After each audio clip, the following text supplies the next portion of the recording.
Get your kids out of here. They're stealing all the attention.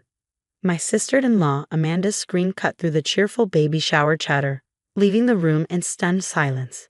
My daughters, Emma and Lily, ages 8 and 6, froze midway through helping arrange the gift table, their little hands still holding the carefully wrapped presents they had been organizing.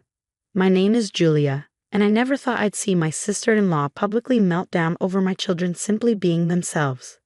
But here we were, in her expensively decorated living room, surrounded by 30 shocked guests, watching her completely lose control. I mean it, Julia, this is my day. My baby shower. And your perfect little princesses are making everything about them.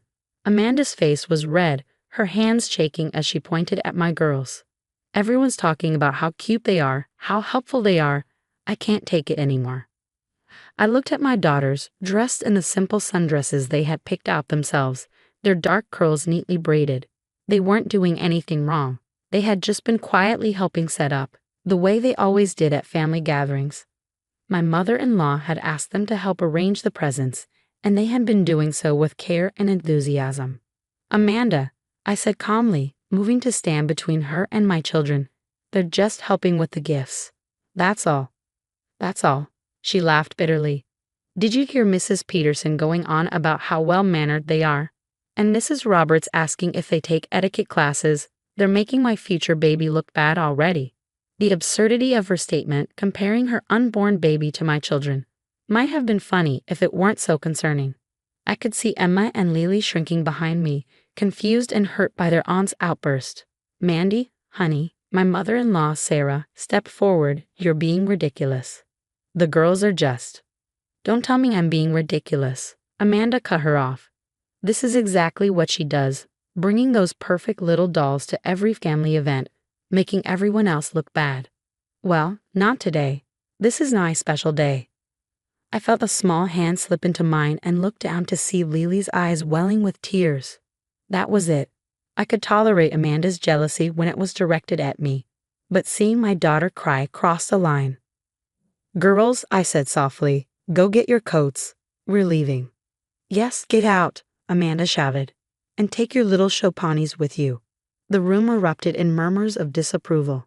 I saw Amanda's friends exchanging uncomfortable glances, while the family members present looked mortified.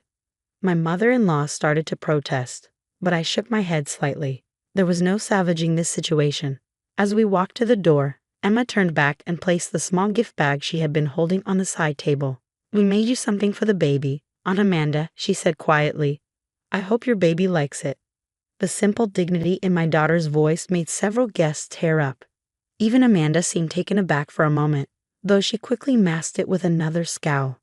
In the car, I took a deep breath before turning to face my girls. I'm so proud of how you both handled that, I said, my heart aching at their confused expressions. Mommy, Lily asked, her voice small, did we do something wrong? No, sweetheart. Sometimes they have big feelings that make them act in ways they shouldn't. This wasn't about you at all. Emma, always the more perceptive one, spoke up. Aunt Amanda was mad because people were being nice to us instead of only talking about her baby. I nodded, impressed by her understanding. Something like that. But that doesn't make it right. As we drove home, my phone started buzzing with messages from the shower guests. Mrs. Peterson, a prominent member of the local charity board, was particularly upset. The way those girls handled themselves, such grace. And that handmade gift they mentioned. Please tell them they're always welcome at our community events. More messages followed, each expressing shock at Amanda's behavior and admiration for my daughter's composure. But it was Emma's quiet voice from the backseat that really caught my attention. Mom, I have an idea. Remember how we were going to help with the baby's nursery next week? What if we did something else instead? I glanced in the rearview mirror, intrigued by the thoughtful expression on her face. What are you thinking, sweetie? Well, she shared a look with her sister, who nodded encouragingly. What if we showed Aunt Amanda that we don't have to be there to do something nice? As Emma explained her plan, I couldn't help but smile. My children, who had every right to be hurt and angry, were instead thinking of ways to extend kindness. In that moment, I realized that maybe they really were too perfect for Amanda's insecurities to handle. Little did Amanda know, my daughter's response to her cruelty would soon leave her speechless and give the baby shower guests something to talk about for years to come. The next morning, I woke up to find Emma and Lily already at the kitchen table, surrounded by colored paper, markers, and craft supplies. They were whispering excitedly, stopping only when they noticed me. Mom. Emma quickly covered their work with her arms. Don't look yet. It's a surprise. Over breakfast, my phone kept buzzing with messages from the baby shower guests. Amanda's outburst had apparently sparked quite the controversy in our small community. Mrs. Roberts, who ran the local women's club, called personally. Julia, I want you to know that several of us left right after you did, she said, her voice firm. That kind of behavior toward children is simply unacceptable, and to think those sweet girls still left a gift. I glanced at my daughters, still engrossed in their secret project. Thank you, Mrs. Roberts. The girls are actually working on something special right now.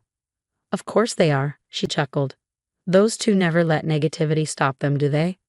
Later that morning, Emma finally revealed their plan.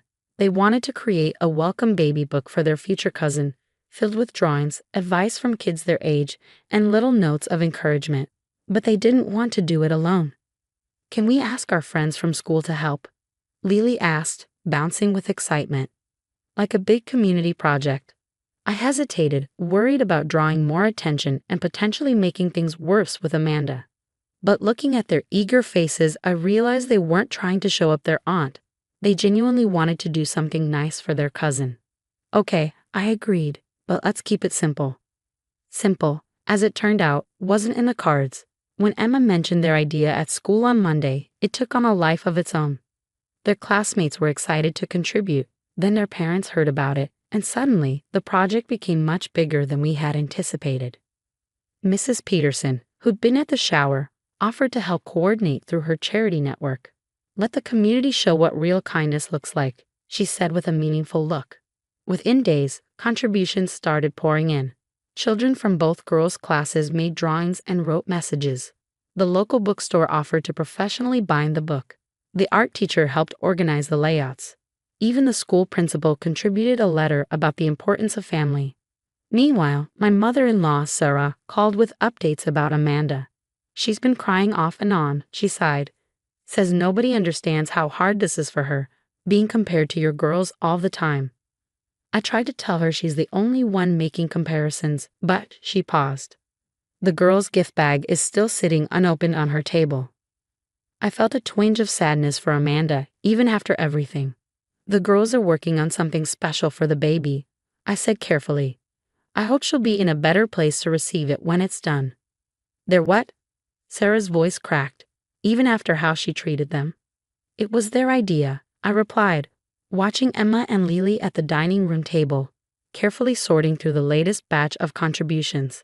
They said every baby deserves to feel welcomed. There was a long silence on the other end. Those girls of yours, Sarah finally said, there's something else. The project took on unexpected dimensions. A local photographer offered to take pictures of all the children who contributed, creating a visual community welcome for the baby. The owner of the craft store donated supplies for kids to make personal pages. Even the retirement home got involved, with grandparents writing letters of wisdom for the new baby. One evening, as I helped the girls organize everything, Lily looked up at me with serious eyes. Mom, do you think Aunt Amanda will be mad again? Because lots of people are helping. I pulled her into a hug. Honey, this isn't about Aunt Amanda anymore. This is about welcoming your new cousin with love. Sometimes that's all we can do, respond to anger with kindness and hope it makes a difference. Emma nodded wisely, and even if she is mad, the baby will know lots of people care. As the project neared completion, word got back to Amanda through family channels. Her reaction, according to my mother-in-law, was unexpected silence. No angry outbursts, no accusations, just quiet contemplation as she finally opened the original gift bag from the shower, finding the handmade matching bracelets the girls had crafted for her and the baby. What we didn't know then was that Amanda's silence wasn't just contemplation. It was the calm before a storm none of us saw coming. The girls' project was about to reveal something that would change our family dynamics forever and force Amanda to confront the real reason behind her behavior. As we put the finishing touches on the community baby book, I couldn't help but feel proud of my daughters. They had turned a moment of rejection into an opportunity to bring people together, proving that sometimes the best revenge isn't revenge at all. It's showing grace in the face of unkindness. But nothing could prepare us for what happened when we finally delivered the finished project to Amanda's house. The finished book was beautiful, a thick, professionally bound volume filled with colorful artwork, heartfelt messages, and photographs from across the community. When we arrived at Amanda's house, my mother-in-law was already there, having insisted on being present for the delivery. Emma carried the book while Lily held a small basket of baby essentials, both girls unusually quiet as we approached the door. Before we could knock, Amanda opened it, her eyes red and puffy.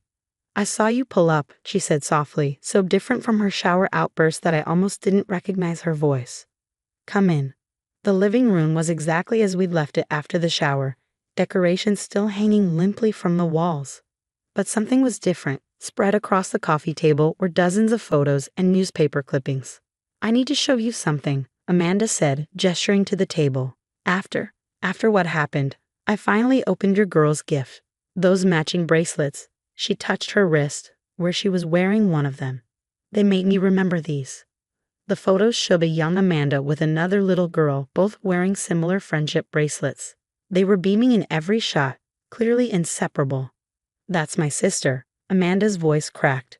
"Sophie, she died when we were kids, in a car accident. She was perfect, just like your girls. Always kind, always thinking of others. Everyone loved her." Emma and Lily moved closer, looking at the photos with genuine interest. "When I saw how everyone responded to your daughters at the shower," Amanda continued, wiping her eyes, "it brought everything back. Sophie was exactly like them at that age, and I was the difficult sister, the one who could never measure up." Understanding dawned on me. All this time, Amanda's hostility hadn't really been about my daughters. They had simply triggered deeper wounds she'd never dealt with. "The whole time I've been pregnant," she admitted, "I've been terrified. What if my baby is like I was? What if everyone compares them to your girls, the way they used to compare me to Sophie?" Emma stepped forward, still holding the community book.